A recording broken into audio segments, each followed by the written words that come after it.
Mark Zuckerberg, along with other social media CEOs, responsible for harming kids and teens on their social media platforms. Today, a court hearing in the East Bay asked that very question. Our business and tech reporter Scott Budman was inside the courtroom today, and he has our report.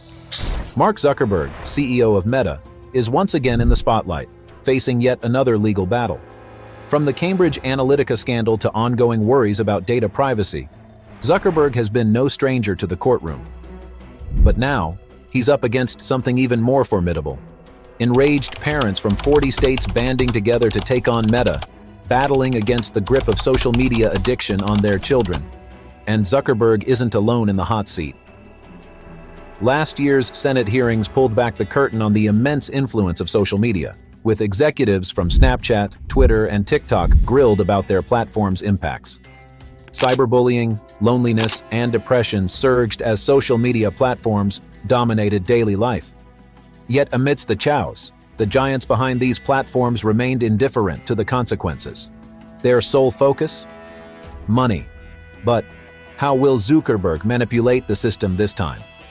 Will he manage to evade justice once again, or will the long arm of the law finally catch up with him?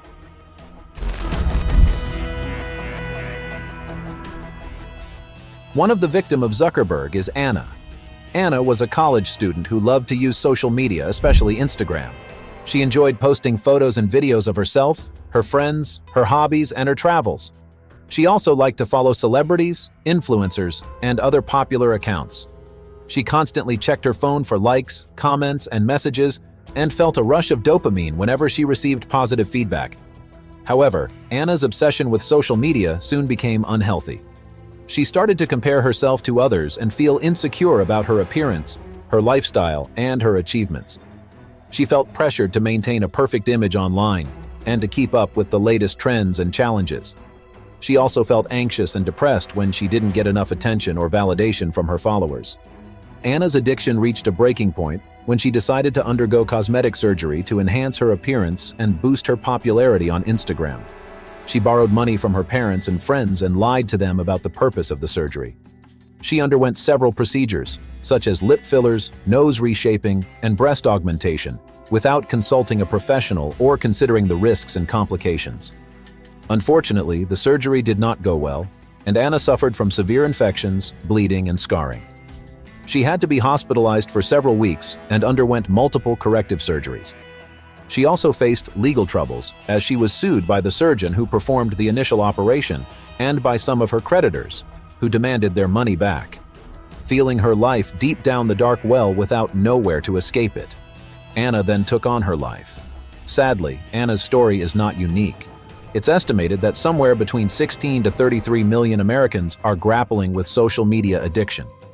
And get this, around 15% of people aged 23 to 38 fall into that category. But it's not just adults. Even kids and teenagers are getting caught up in the negative side of social media. I mean, a whopping 89% of teens between 13 to 17 have their own smartphones, and about 70% are glued to social media multiple times a day. What's really concerning is how this addiction is impacting them. Teens who can't seem to put down their phones are more likely to experience feelings of isolation, loneliness, and even depression. When they're constantly scrolling through their feeds, comparing themselves to others, it can really take a toll on their mental health. As the evidence piles up exposing the grim realities of social media, finally people are waking up and saying, enough is enough. They can't take it anymore. One by one, social media companies are dragged into the courts, starting from the biggest one.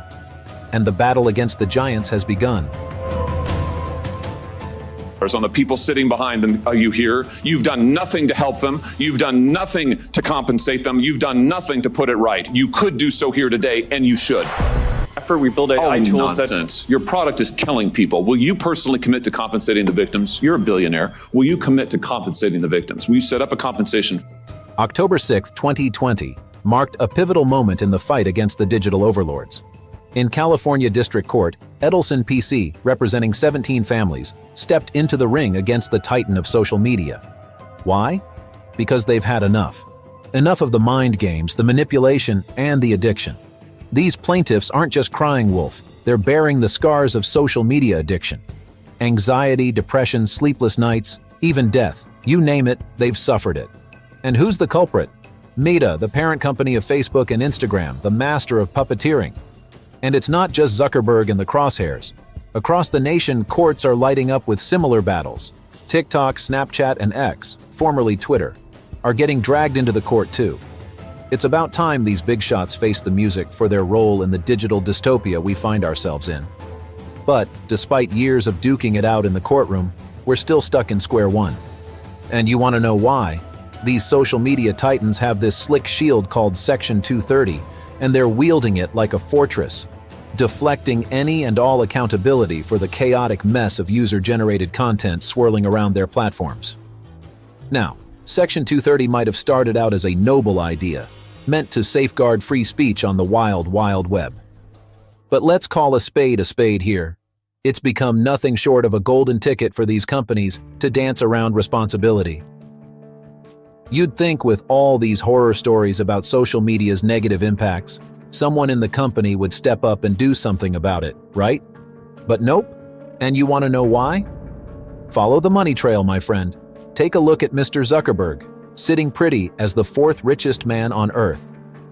Coincidence? I think not. But how exactly are they pulling this off?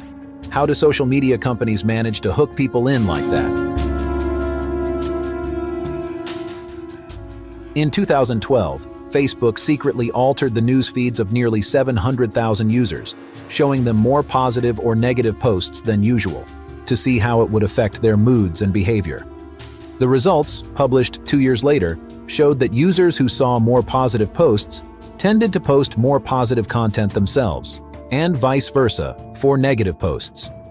In other words, Facebook proved that it could influence the emotions of millions of people without their consent or awareness. This experiment sparked a huge backlash from the public, the media, and the academic community, who accused Facebook of violating ethical standards, privacy laws, and human rights. Facebook's researchers defended themselves by saying that they were only following the company's terms of service, that the effect was minimal, and that they were doing it for the sake of scientific knowledge. But did they really expect such a negative reaction? Or did they deliberately publish the results to test the waters and see how far they could go with their manipulation?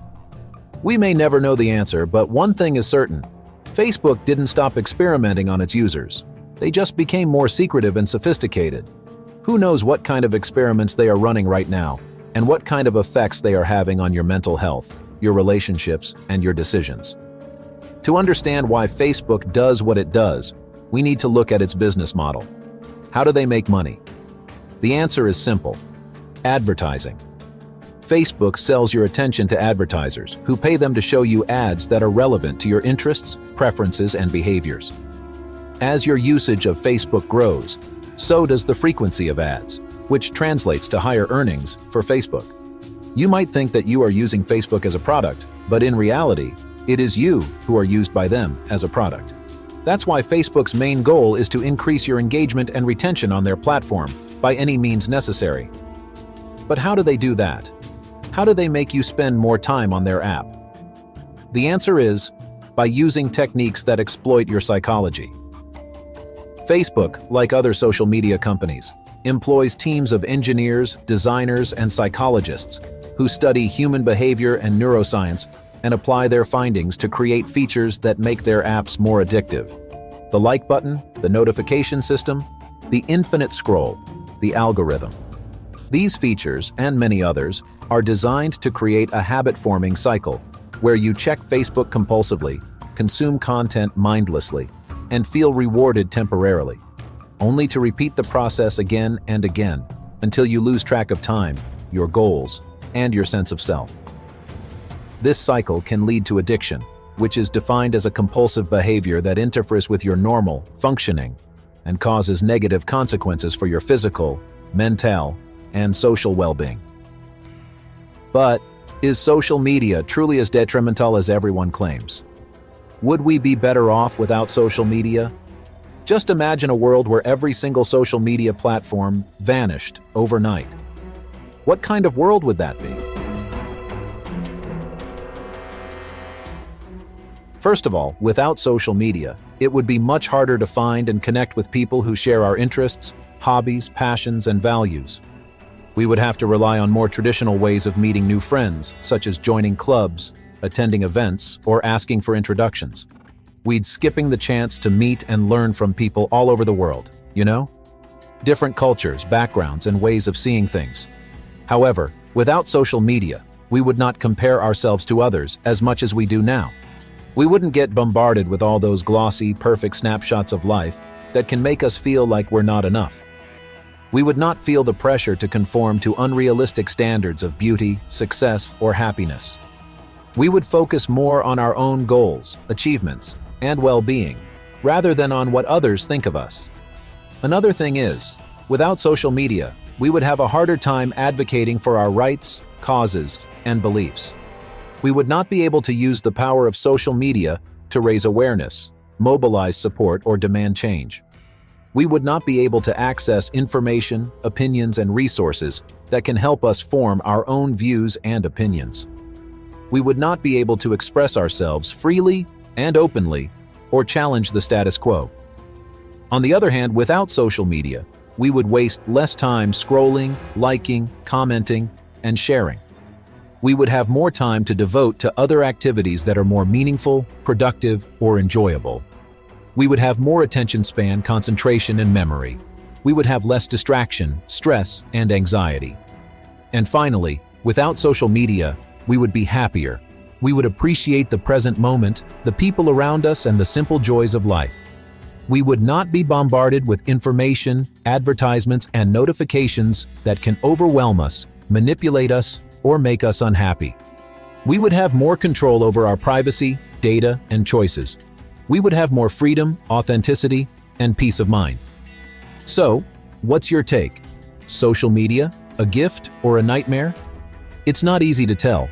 There are good bits and bad bits, pluses and minuses. It could be a blessing or a curse, all depending on your usage. The choice is yours.